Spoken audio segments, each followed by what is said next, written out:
Let's continue about the discussion. We have started. Proposition 10. This example considers the sampling of a signal when corrupted by an additive noise. Very important case. Okay. The bandwidth of the continuous time signal is plus minus 5 hertz, or say it plus minus 10 pi. The signal is corrupted by a sinusoidal signal with a frequency of 50 hertz or 100 times pi radian per second.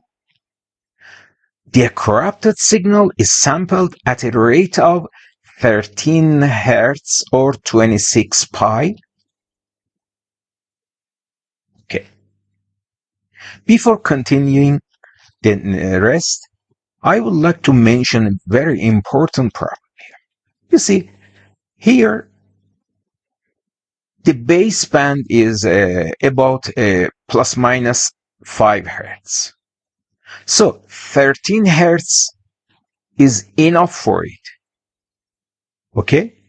Suffices, really suffices.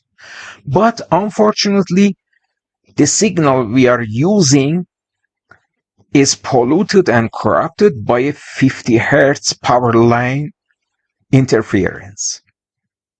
What should you do? If you decide to use a higher frequency rate, say 2 times 50, which will be 100 hertz and more, increasing frequency rate, will lead to having lots of samples in digital domain. So the main problem, where do you want to save them?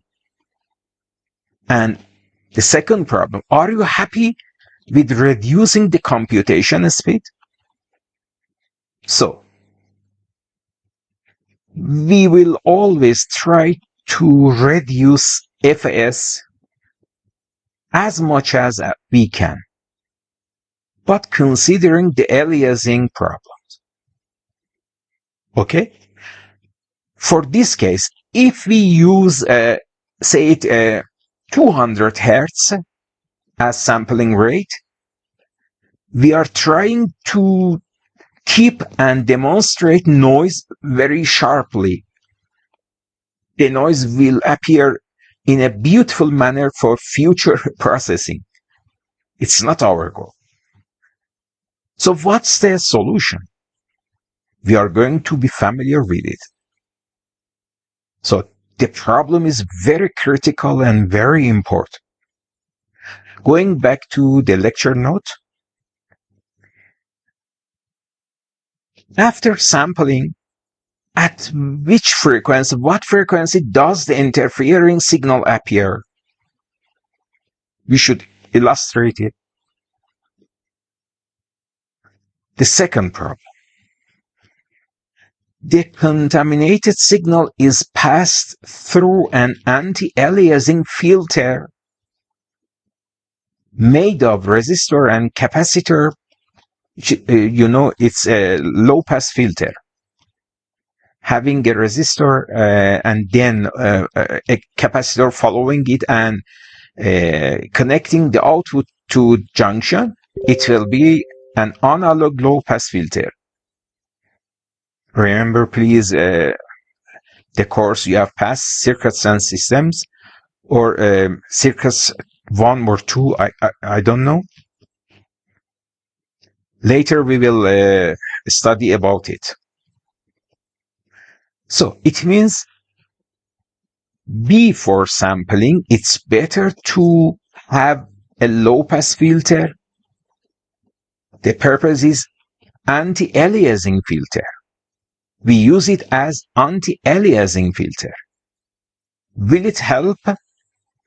We will prove that yes, that's the case.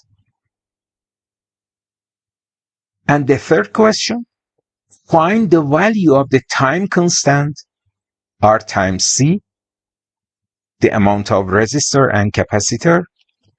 If we want the contaminating sinusoidal component be weakened by a factor of 1000 before sampling.